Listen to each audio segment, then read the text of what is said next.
أغلب الناس بتخاف إن هي تغلط. أغلبنا ممكن يكون بيجيله الشعور اللي هو أنا مش هحاول عشان أنا مش عايز أقع في الغلط، مش عايز أوصل للفشل. لكن أنت لو فكرت فيها من المنظور بتاع أي حد تاني كان نجح، هتلاقي إن الشخص اللي نجح ده هو عدى بمراحل فشل كتير. السلام عليكم ورحمة الله وبركاته. أهلا بكم في فيديو جديد. أنا عبد الرحمن مكرم وجاي النهاردة أتكلم معاكم في موضوع مهم، هو ليه الفشل من أهم المراحل اللي لازم نعدي عليها قبل النجاح. أولا كده، أغلب الناس بتخاف تغلط، لكن في غلطات أنت لازم تعدي بيها عشان توصل للنجاح اللي أنت عايز توصل له. أي حد نجح هو لازم يكون فشل. الفشل مش المحطة الأخيرة، لكنه محطة ضرورية لازم تعدي عليها عشان توصل للنجاح. دلوقتي هحكي لك قصة. القصة ديت، أنت دلوقتي جه واحد بتاع شغل قال لك أنا معايا التلجة. أنت تاخد التلجة دي هتحطها على الترابيزه في اوضه متلجه. الاوضه ديت انت المفروض ان انت بنفسك بس هتخلي التلجه تبدا تسيح، ولو التلجه ساحت هتاخد $1000. فانت دلوقتي دخلت وبدات ان انت تنفخ في التلجه. $1000 قدامك، تنفخ النفخه الاولى والتانيه والتالته والخامسه والعشره لغايه النفخه ال50 والتلجه ولا اتأثرت. تفضل مكمل عشان انت شايف قدامك $1000 لغايه اما توصل للنفخه ال100، 101، 102، 103، برضو التلجة ما اتأثرتش لغاية اما توصل للنفخة ال200.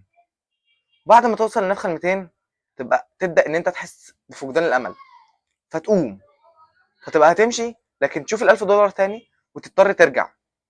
فلما بترجع وتنفخ النفخة الاولى اللي هي 201، 202، 203، 204، 205، وتيجي عند النفخة 205 وتلاقي نزلت نقطة تلج، نقطة مية من التلجة. فهنا تلاقي نفسك كسبت $1000. فهل هنا التأثير ده كان بسبب النفخة ال205 ولا من أول نفخة لغاية النفخة ال204؟ أنت متخيل إن أنت كنت ممكن تخسر $1000 عشان بس أنت كنت هتمشي قبلها ب5 نفخات؟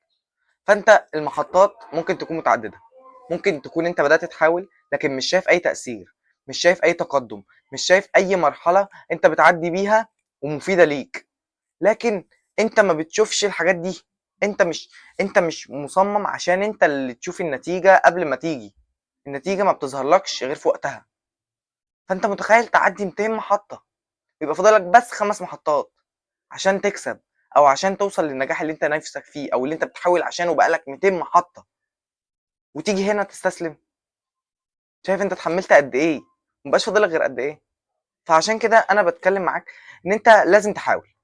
المحاولة طبعا بتخليك تفشل مرة، بتخليك تفشل اتنين، ممكن تقعد تفشل لغاية ما تنجح، لكن عمرها ما هتخرج، يعني لكن عمرك ما هتخرج من المحاولة دي من غير نتيجة. لازم أن يكون في نتيجة، سواء يكون حاجة تانية اتعلمتها، حاجة عرفتها، حاجة كانت مش قدامك أو مش واضحة لك وبدأت توضح لك.